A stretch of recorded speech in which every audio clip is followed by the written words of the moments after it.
இந்த இறை பிரபஞ்சத்திலேருந்து ஒவ்வொரு தனி சோலுக்கும் என்ன கிடைக்குங்கிறத கிளியரா அந்த பிரபஞ்சத்துல ஒரு சுழற்சியா தெரியும். அப்போ உங்களுக்குள்ள இவ்வளவு பெரிய ப்ரெஷரே தேவையில்லை. அப்போ ஒரு ரிலாக்ஸா நீங்க ஒரு ட்ரை பண்ணலாம். ஒரு வாழ்க்கை முறையை ரொம்ப கேஷுவலா எடுத்துட்டு போகலாம். நல்லா ஞாபகம் வச்சுக்கோங்க, இந்த உலகத்துல காசு பணத்துக்கு ஒருத்தர் தேட வேண்டாம், அவரை தேடி வரும் அப்படிங்கிறத கண்டுபிடிச்சிட்டேங்கிறாங்க. இதுதான் பியூட்டியான விஷயம்.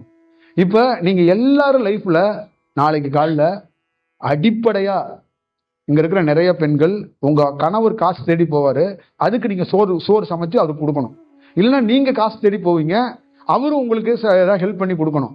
ஆனா நானு காசை தேடி போகல, ஆனா என்னை தேடி காசு வருது. இதுதான் உணர்தல்ங்கிறது. அப்ப உணர்ந்துட்டா இந்த உலகத்துல இருக்கிற சுழற்சியில எது எப்படி எந்த பக்கத்துலேருந்து வருங்கிறத நம்ம கிளியரா நம்மளால அது தெரிஞ்சுக்க முடியும். அப்ப அதுக்காக வேலை பார்க்க வேண்டாம், தேடுதல் இல்லை. அப்ப பணத்தை ஈட்டணுங்கிறதுக்காக நான் வேலை பார்க்கணும். இப்ப சின்ன சின்ன இடத்த நீங்க உங்க புத்தகத்தை நீங்களே படிக்கணும். அப்ப உங்களுக்குள்ள இருக்கிற சின்ன சின்ன மைனஸ் என்னன்னா, இது காரணமா தான் விட்டுட்டு போயிருக்கு. அப்ப ஏன்